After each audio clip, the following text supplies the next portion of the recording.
ઝેરી કેમિકલથી કાળી પડી ગઈ ભૂખી ખાડી, માછલીઓના મૃતદેહો તરતા જોવા મળ્યા, ગામની ગાય ભેંસો બીમાર અને ખેડૂતો બરબાદ। શું તંત્ર કોઈ મોટી દુર્ઘટનાની રાહ જોઈ રહ્યું છે? તમે જોઈ રહ્યા છો જનતા કી તાકત ન્યૂઝ।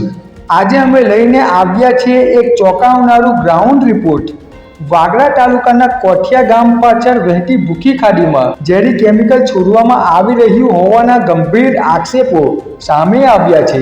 સાયખા અને વિલાયત જીઆઈડીસી વિસ્તારમાં આવેલી કેટલીક કેમિકલ કંપનીઓ દ્વારા પ્રદૂષિત પાણી ખાડીમાં છોડાતું હોવાની ચર્ચા છે। સ્થળ પર જોતા જ સ્પષ્ટ થાય છે કે પાણીનો રંગ બદલાઈ ગયો છે। ખાડીમાં મૃત માછલીઓ તરતી નજરે પડી રહી છે। આસપાસ અસહ્ય દુર્ગંધ ફેલાઈ ગઈ છે। આ માત્ર પ્રદૂષણ નથી, આ ગામ લોકોની જિંદગી સાથેનો ખતરનાક ખેલ છે। ગામની ગાય અને ભેંસો આ પાણી પીવાથી બીમાર પડી રહી છે। પશુપાલકોમાં ભયનો માહોલ છે। જો હાલત આવી જ રહેશે તો પશુધનોનો મોટો નાશ થવાની ભીતિ છે। ખેડૂતો આ જ પાણીથી ખેતી કરતા હતા, પરંતુ હવે જમીન બગડી રહી છે, પાક સુકાઈ રહ્યા છે। એક બાજુ કેમિકલ કંપનીઓનો નફો અને બીજી બાજુ ખેડૂતોની બરબાદી।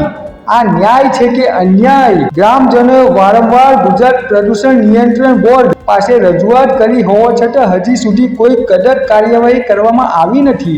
શું કાયદો માત્ર સામાન્ય જનતા માટે જ છે? શું પ્રદૂષણ કરનાર કંપનીઓને કોઈનો ડર નથી, કે પછી ભ્રષ્ટ અધિકારીઓ ચૂપ બેઠા છે? આજે સ્થળ પર જઈને આમ આદમી પાર્ટીના ભરૂચ જિલ્લા સંગઠન મંત્રી દીપક પટેલ દ્વારા વિડીયો બાઇટ આપવામાં આવ્યો છે, જેમાં પ્રદૂષણની વાસ્તવિક સ્થિતિ સ્પષ્ટ દેખાઈ રહી છે। તેમણે તંત્રને તાત્કાલિક કાર્યવાહી કરવાની માંગ કરી છે।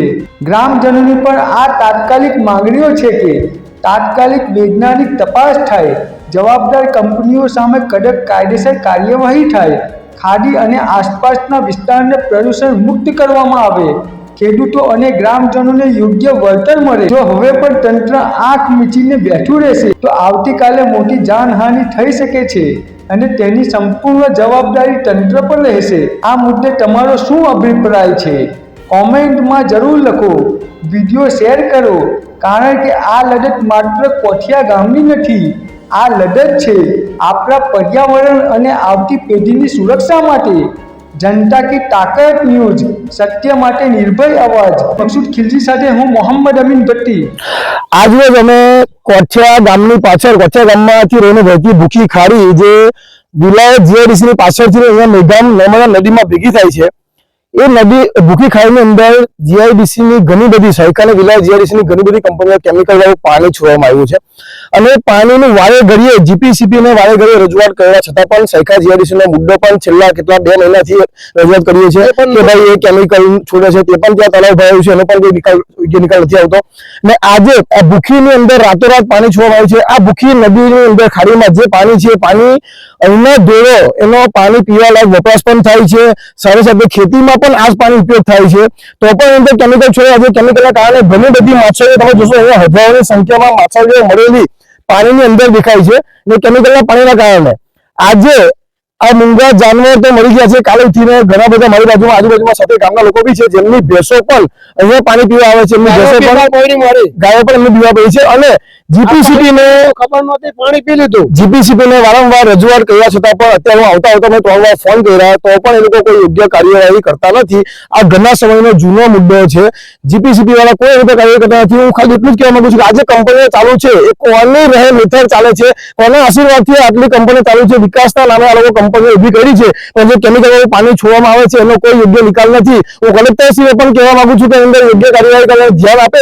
શું મને લાગે છે કે જીપીસીબી લોકોને મળવાની રાહ જોઈ રહી છે કે લોકો મળશે પછી ધ્યાન આપીશું, એ લોકો અત્યાર સુધી ધ્યાન આપતા નથી। ઘણી બધી રજૂઆત કરી છે। હું મીડિયાના માધ્યમથી અને વિડીયોના માધ્યમથી કહેવા માંગુ છું કે તાત્કાલિકના ધોરણે જીપીસીબી અહીંયા આવીને જોડે અને જે પણ કંપની આ કેમિકલનું પાણી છોડે છે કંપની પર યોગ્ય કાર્યવાહી કરે, નહીં તો આ જ ગ્રામજનો સાથે ભેગા મળીને અમે આવનારા 7 દિવસની અંદર જીપીસીબીની ઓફિસ છે ગાંધી ચેકિયા માર્ગે અમે આંદોલન કરીશું। આ અમારું નિવેદન છે અને બધા ભેગા થઈને હું મારી બાજુમાં અહીંયા ઉભા છું જે લોકો ગામની અંદર ગાયો ભેંસ ચરાવે છે એમને પણ કહીશ કે 2 શબ્દ એમને ગાયો શું તકલીફ છે કે છે।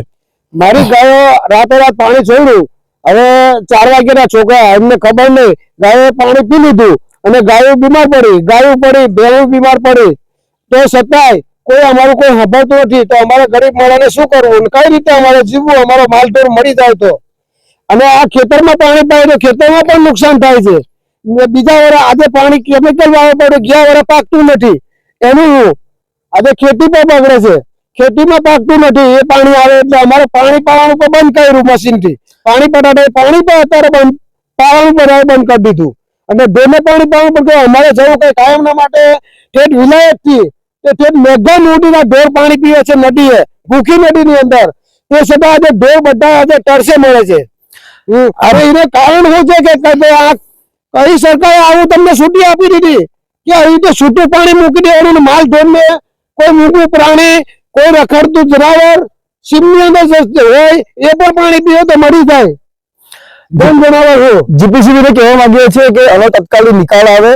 અહીંયા પાણીનો ઉપયોગ ખેતીમાં પણ થાય છે, લોકો પીવા માટે પણ કરે છે, ગાય ભેંસો પણ પીવા માટે કરે છે. અને અત્યારે પાણીની જેટલી પણ માછલી છે બધી માછલીઓ મરી પણ ગઈ છે. કાલ ઉઠીને કે મોટી જાનહાની થાય તેની સંપૂર્ણ જવાબદારી જીપીસીબી રહેશે. કલેક્ટરશ્રીને હું કહું છું કે એની પર યોગ્ય કાર્યવાહી કરે અને પોતે પણ ધ્યાન આપે. અસ્તુ. અમારું